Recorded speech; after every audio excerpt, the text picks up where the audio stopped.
La Diócesis de Pasto presenta Encuentro con la Palabra. Saludo cordial en Cristo Jesús. Y enseguida nos ocuparemos del Evangelio del 30º domingo del tiempo ordinario, domingo 30 del tiempo común, en 4 breves puntos. Primero tomaremos el texto, segundo el contexto, tercero el mensaje y cuarto una actualización del texto.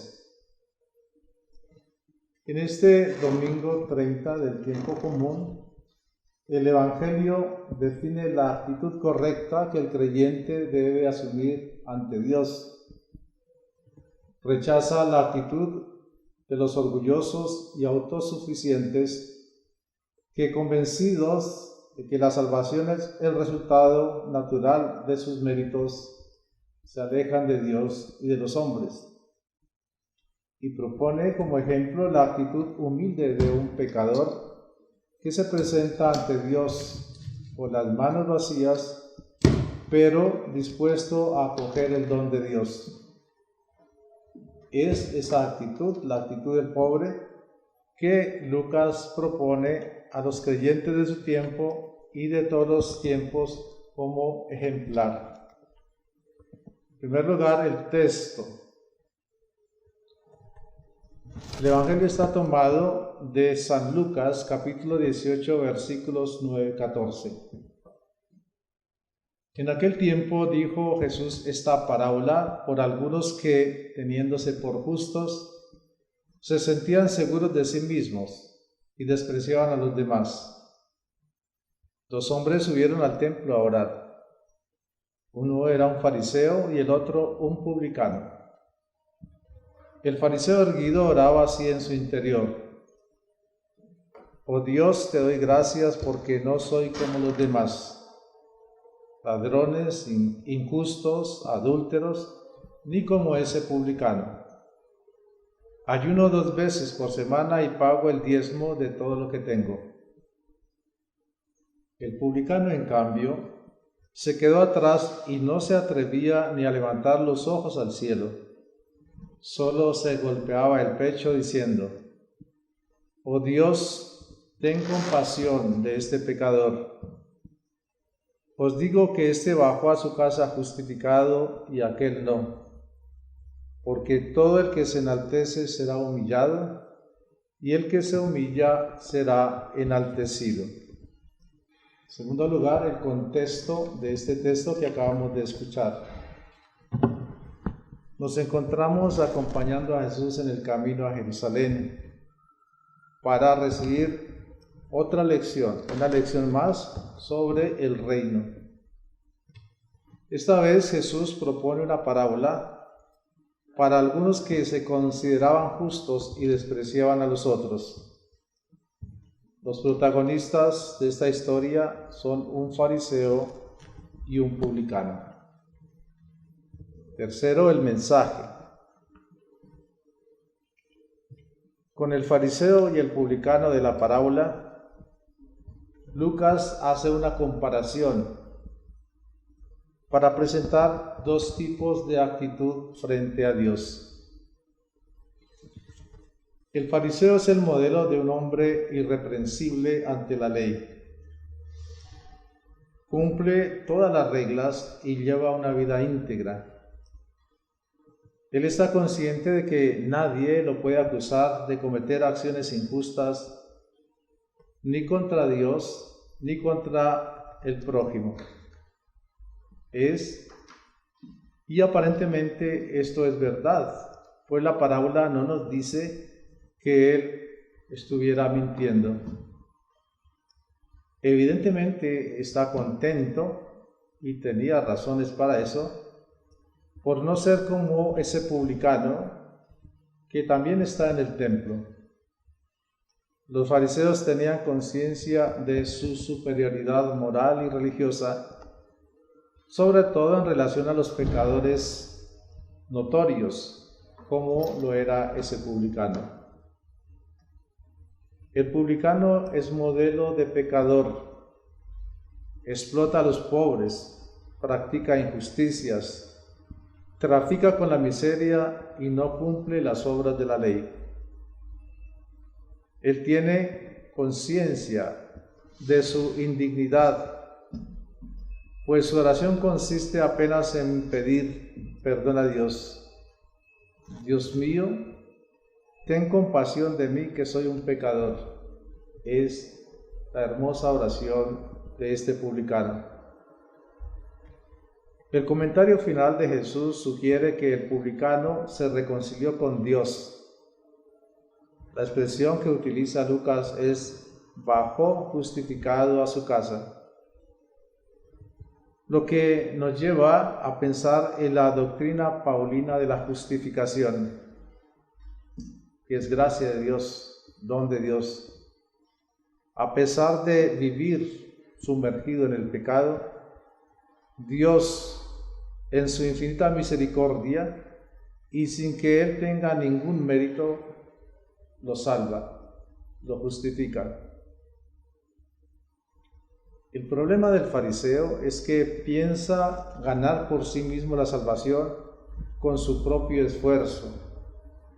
Para él, la salvación no es un don de Dios, sino una conquista personal. Si el hombre lleva una vida irreprensible, Dios no tiene otro remedio sino salvarlo.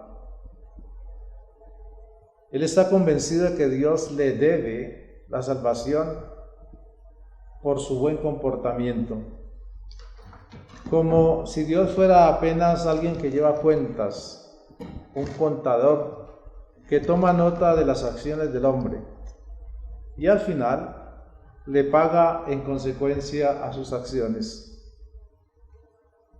Este fariseo está lleno de autosuficiencia, no espera nada de Dios, pues piensa que sus méritos son suficientes para considerarse aparte, separado. Eso significa fariseo, separado de los demás, como si él y el pecador creasen una barrera, hubiera una barrera infranqueable entre los dos.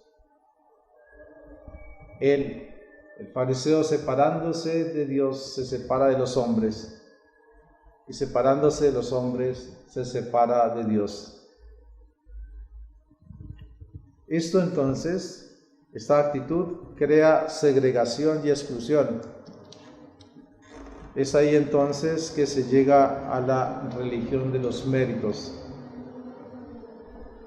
El publicano, al contrario, pone toda su confianza en Dios y no en sus méritos, que sabe que no existen. Él se presenta ante Dios con las manos vacías y sin ninguna pretensión. Se entrega totalmente en las manos de Dios y le pide compasión.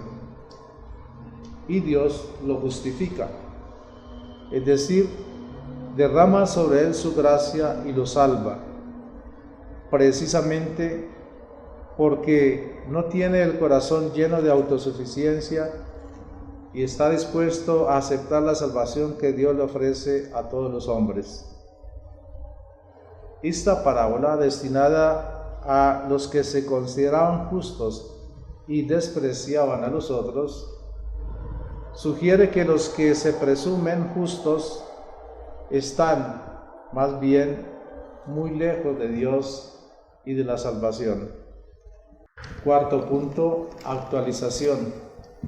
Para reflexionar sobre este texto del Evangelio, podemos considerar los siguientes puntos.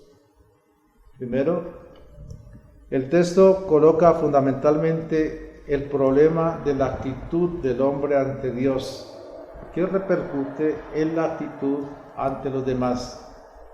De la relación con Dios depende también la relación con los demás. El texto, Lucas, el evangelista, desautoriza completamente a aquellos que se presentan ante Dios cargados de autosuficiencia, convencidos de su bondad, muy seguros de sus méritos, como si pudiesen ellos exigir algo a Dios y dictarle las condiciones. Propone en contrapartida la actitud del humilde publicano, de una confianza absoluta en la misericordia de Dios, de una entrega confiada en sus manos. Es esta segunda actitud, la del publicano, la que somos invitados a asumir. Segundo punto, este texto coloca también la cuestión de la imagen de Dios. Nos dice que Dios no es alguien que lleva una contabilidad, no es una máquina de recompensas y de castigos, sino que es el Dios de bondad, de amor, de misericordia, siempre dispuesto a derramar sobre los hombres la salvación, aunque no lo merezcamos. La salvación como puro don, gracia de su misericordia y de su amor. La única condición para ser justificado es aceptar humildemente el ofrecimiento de la salvación que Él nos hace por medio de su Hijo Jesucristo, el único justo. Tercero, la actitud de orgullo y de autosuficiencia. La certeza de poseer cualidades y méritos en abundancia acaba por generar el desprecio por los demás. Entonces se crean barreras de separación, colocando de un lado los buenos y de otro lado los malos. Segregación y exclusión. Esto sucede con frecuencia en nuestras comunidades cristianas. Debemos pensar cómo vivimos nuestra fe en comunidad, en nuestra familia, pequeñas comunidades, en la parroquia y en la diócesis. Últimamente, los hombres han desarrollado una conciencia muy profunda de su dignidad, una conciencia muy viva de sus capacidades. Esto ha llevado con frecuencia a la presunción, a la autosuficiencia. El desarrollo de la tecnología, de la medicina, de la química, de los sistemas políticos, de la tecnología, convencieron al hombre de que podía prescindir de Dios, pues por sí solo podía ser feliz. Todo esto, preguntémonos a dónde nos ha conducido. Preguntémonos si podemos llegar a la salvación y a la felicidad plena, la plena bienaventuranza, apenas contando con nuestros propios medios y méritos. Que la gracia de Dios siempre nos acompañe para hacer su voluntad, y que el ejemplo de María, quien en el Magníficat dijo, cantó al Dios que derriba el trono a los soberbios y enaltece a los humildes, con su ejemplo y su compañía nos ayude a luchar y a poner en práctica este Evangelio que nos regala este 30º domingo del tiempo común. Los bendiga Dios Todopoderoso y Misericordioso, Padre, el Hijo y el Espíritu Santo. Amén.